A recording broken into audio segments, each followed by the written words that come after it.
Om Shanti. Good morning. आज 15 दिसंबर 2020। आज की साकार मुरली का मूल्यांकन। आज बाबा ने कहा, मीठे बच्चे, अब घर जाना है, इसलिए इस देह और इस देह के संबंधों को भूलकर माँ में कम याद करो और पावन बनो। आज की पूरी मुरली का सार इन्हीं बातों में आ जाता है।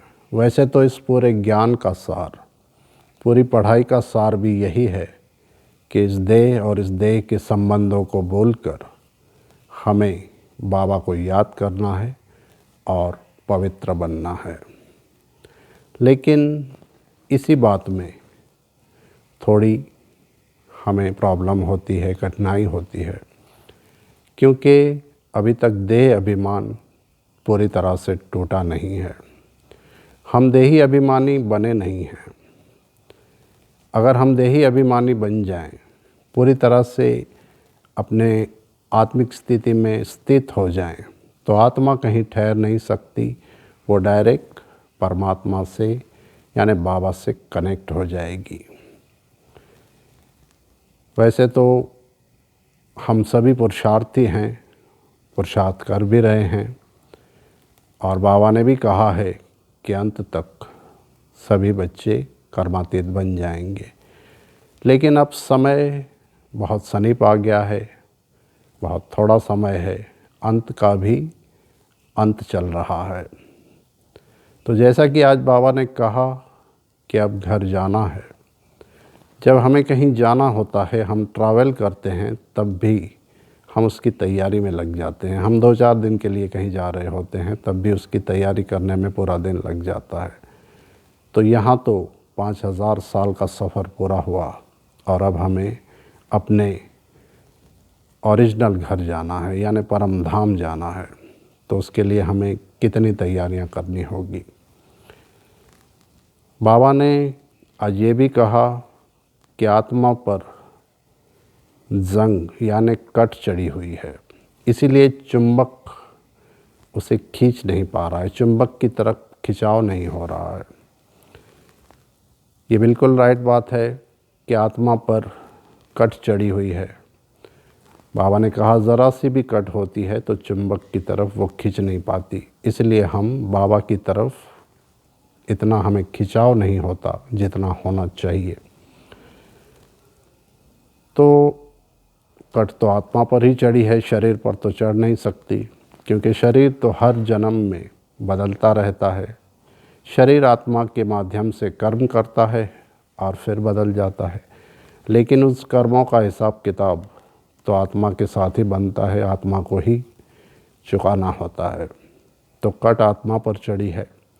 जैसे जैसे हम बाबा को याद करेंगे, योग करेंगे, बाबा के साथ लवलीन अवस्था में रहेंगे, वैसे वैसे ये कट, ये जंग जो है वो उतरती जाएगी और हमारी अवस्था भी अच्छी बनती रहेगी।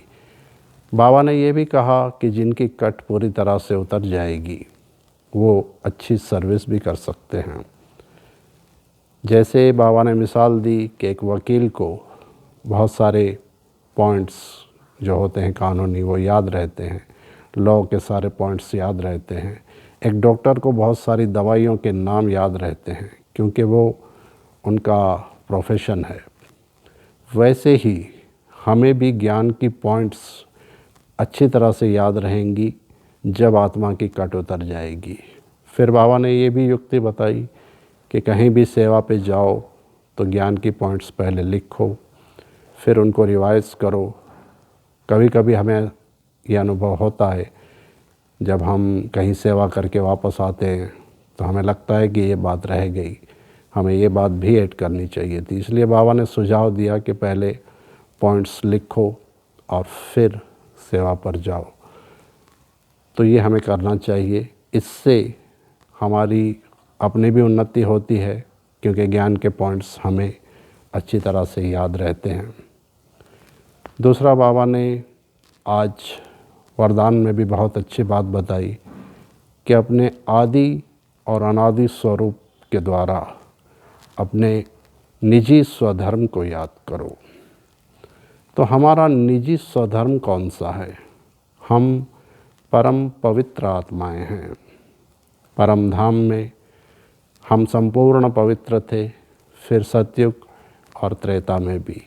ये हमारा निजी स्वधर्म है। पवित्रता हमने बहुत सहजता से धारण की। दुनिया वालों के लिए ये थोड़ा मुश्किल काम था, इसलिए लोगों ने पवित्र रहने के लिए घर बार छोड़ा, संन्यास लिया, नारी से दूर रहे। लेकिन यहाँ बाबा ने हमें कहा कि तुम साथ रहते हुए, घर गृहस्थ में रहते हुए पवित्र रह के बताओ। और ये हम इतनी आसानी से इसलिए कर पाए क्योंकि यही हमारा स्वधर्म है। तो आज बाबा ने ये याद भी दिलाई। और दूसरा, बाबा ने स्लोगन में भी बहुत अच्छी बात बताई कि सहज योगी कहकर अलबेले ना बनो, बल्कि शक्ति स्वरूप बनो। हमें लगता है कि हम सहज योगी हैं, बस हम योग में ही हैं, तो थोड़ा अलबेलापन आ जाता है। लेकिन वो अलबेलापन नहीं लाना है और हमें शक्ति स्वरूप बनना है। आज की मुरली में बाबा ने बहुत अच्छी बातें बताई और सबसे इम्पोर्टेंट बात जो बाबा ने कही वो यही है कि अब घर जाना है और देह के सारे संबंधों को अब भूलना है। उसके लिए देह अभिमान को पूरी तरह से तोड़ना बहुत ज़रूरी है। और ये ज्वालामुखी योग से टूटेगा, बाबा की याद से टूटेगा, ये आत्मा की जंग इसी तरह से उतरेगी। तो यही था आज की मुरली का सार। अच्छा,